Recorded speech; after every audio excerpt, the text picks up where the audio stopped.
Well, good morning. This is day 4 of our devotional on Old Testament truths to live by.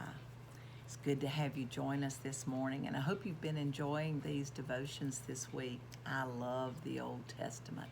I love the stories, and I'm here to tell you I live by a lot of the things that are in the Old Testament. And I pray as a child of God that you do the same thing, because I believe if God did it one time, He'll do it again. And I believe if they made the mistake, I don't want to fall in that same trap that they did. And so I learn by examples. It's been one of the key things to my life is learning from the examples of the Old Testament. And today we're studying about one that is very familiar. It's the story of Nathan and David, and we want to look at it from 2 Samuel chapter 12 today. But before we do, I have a couple of other verses that I want us to read. It's in 1 Corinthians 15 and 33, where it says, "Do not be deceived. Evil company corrupts good habits." Boy, will that preach, but this preacher's going to move on because it speaks for itself. Then the other verse is 2 Corinthians 11:14. It says, "For Satan himself transforms into an angel of light." For Satan himself transforms himself into an angel of light. We need to be aware of that Satan will not come looking like a little red man with a pointed tail and a pitchfork in his hand. He will come in whatever fashion will most entice you and draw you in to sin. We find that in the story about King David. It begins in 2 Samuel 11, and it's a full shock. I mean, it's full-blown sin is all that can be said about what happens to David. As we read in there, we can see it. Now we can see it. But when we're living in the moment, we don't see sin creeping at the door, as was said to Cain. We don't see sin trying to ease its way into our lives. But as we look back on the story of David and the story of Bathsheba, we clearly see as you read that story, he was in the wrong place at the wrong time. And even though we know that God forgave him for what he did, we know there were consequences the rest of his life for his encounter that evening on that roof watching that woman. For me, I would want to be there and say, "Hey, David, get your eyes off of her. Do you know what this is going to mean if you keep looking at her?" And I find myself wanting to say that to so many people, that as I see them beginning to drift away from the Lord, I want to say, do you not see what Satan's doing? He's creeping in at the door, and his goal is to take you and put you in bondage. See, when we're steeped in our sin, it's often hard for us to recognize we're there because we're so deep in it. And that's exactly where our spiritual enemy wants us to remain.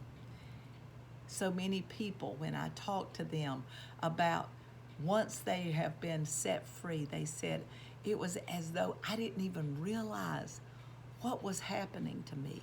Sin is blinding. Sin is confining. Sin is fun for a season. And it never tells you the price that has to be paid for engaging in that sin. But this is where having the right people around you is so very important in your life. As I read to you in 1 Corinthians 15 and 33, "Do not be deceived. Evil company corrupts good habits." King David had a godly man in his life by the name of Nathan. Nathan was a prophet, and he spoke truth to David. He saw the situation with Bathsheba unfold and recognized that David was completely deceived, thinking everything was covered up. Nobody knows what happened. Nathan had to do something to get his attention. And I want you to know, I love the strategy of God that He will give to us to approach someone, to reveal and remove the blinds from their eyes, so that Satan no longer can deceive them in the place where they have taken habitation. You know the story, and if you don't, you need to go read it in 2 Samuel 12. Nathan compares and he talks about a lamb, and he talks about in the story, but this poor man only had one, and this rich man came and took the only one he had, and he killed it for himself, and it stirred up so much anger inside of David. He says, go get this man, go get this man. And Nathan turns to him, he says, you are the man. And he continued on telling him exactly what he had done wrong. And thankfully, at the end of it, David said this in 2 Samuel 12 and 13, I have sinned against the Lord.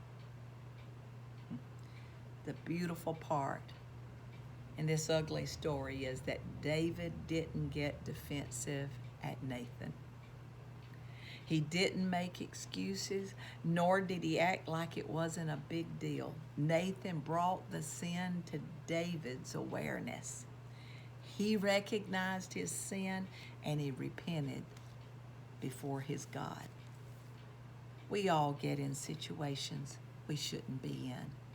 Sometimes we get lazy spiritually and morally, and we find ourselves on a path that we should never be on. For me, as pastor, my heart begins to intercede for people when I start seeing them miss one Sunday and then a second Sunday.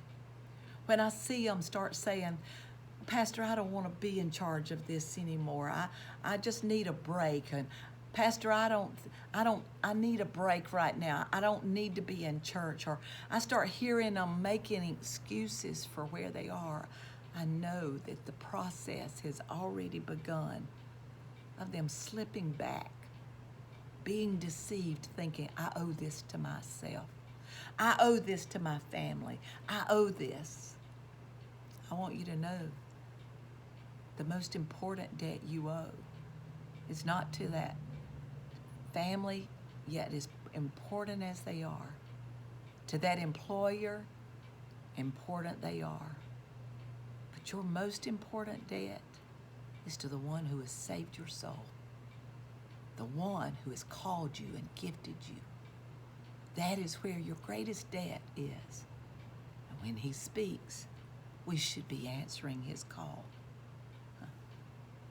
We dive head first many times into sin and pleasures, regardless of what we know the outcome may be. The best way to avoid is to keep the right people around us.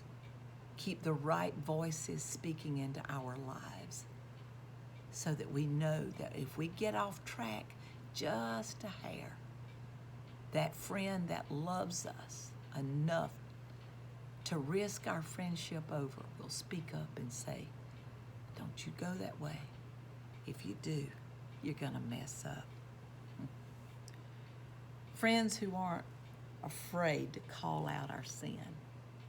Friends who will help us make honorable choices. Friends who pray for us and with us. Friends who don't always agree with us. I'm here to say, my church council, I don't want it to be yes people.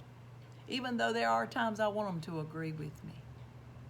But I want to know that they are willing to stand up and say, Pastor, I hear God saying something else. Friends who challenge us to become more like Jesus. We need godly influences in our lives because there's such a shortage of them in the society we live in today.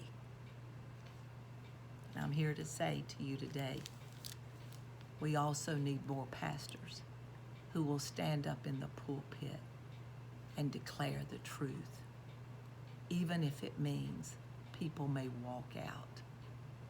We are to proclaim the gospel of the good news of Jesus Christ with love and compassion, but most of all, with truth.